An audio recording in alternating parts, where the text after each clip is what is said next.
نفلی عبادت، یہ نفلی عبادت ان لوگوں کے لیے ہے جن کے ذمے کوئی فرض باقی نہیں ہے۔ اگر کسی کے ذمے فرض نماز یا کوئی فریضہ باقی ہے تو وہ نفل پڑھنے کے بجائے اپنے فرائض کو ادا کرے، اس لیے کہ فرض نماز ایک رکعت ادا کرنا کروڑوں نفل نماز پڑھنے سے زیادہ بہتر ہے۔ اور اگر کسی کے ذمے زکوٰۃ کا ایک پیسہ باقی ہے تو اپنی فرض زکوٰۃ کا 1 روپیہ دے دینا یہ اربوں کھربوں نفلی صدقہ کرنے سے بھی زیادہ بہتر ہے، کیونکہ اللہ کی بارگاہ کے اندر جو فرض کی اہمیت ہے وہ کسی اور عبادت کی نہیں ہے۔ تو جو بھی میں ابھی بیان کروں گا یہ ان لوگوں کے لیے ہے جو نوافل ادا کرنا چاہتے ہیں، پہلے فرائض سے فارغ ہو چکے ہیں، لیکن اگر فرائض آپ کے ذمے باقی ہیں پہلے آپ فرائض ادا کریں، اور اگر فرائض مکمل ہیں تو پھر مغرب کی نماز کے بعد میں سب سے پہلے یہاں پر فراغت نماز کے بعد میں 6 رکعتیں حسب دستور پڑھی جائیں گی۔ یہ 2 رکعت کر کے 6 رکعتیں پڑھی جاتی ہیں، اور ان کی نیت جیسے عام دنوں میں کرتے ہیں ویسے ہی کرنا ہے، 2 رکعت نماز نفل کی نیت، اور جیسے اور دنوں میں نماز پڑھتے ہیں ایسے ہی پڑھنا ہے۔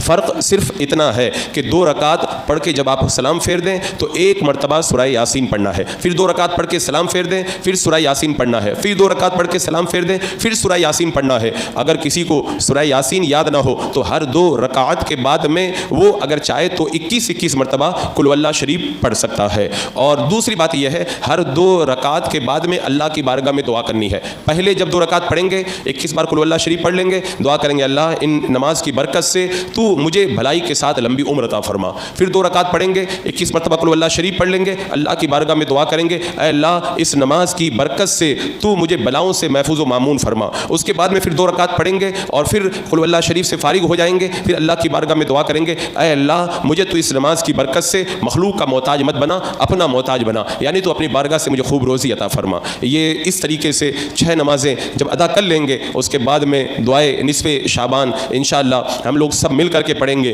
پھر دعا ہوگی، آپ حضرات اپنی ضروریات سے فارغ ہو جائیں گے۔ اس کے بعد میں عشاء کی نماز کے اندر آپ حضرات حاضر ہوں گے۔ اب یہاں سے آپ کو شب بیداری کرنی ہے۔ حدیث پاک میں آتا ہے جو بندہ 4 راتوں کے اندر جاگ کر کے عبادت کرتا ہے اللہ تبارک و تعالیٰ کی رحمتوں سے مالا مال ہو جاتا ہے۔ اس میں سے عید کی رات، بقرعید کی راتیں اور شب برات۔ اور ایک حدیث پاک میں آیا جو بندہ 5 راتوں میں عبادت کرتا ہے وہ اللہ تبارک و تعالیٰ اس کے دل کو زندہ کر دے گا جس دن اور لوگوں کے دل مردہ ہوں گے۔ ایک عرفہ کی رات، ایک شب برات اور ایک عید کی رات اور بقرعید کی راتیں۔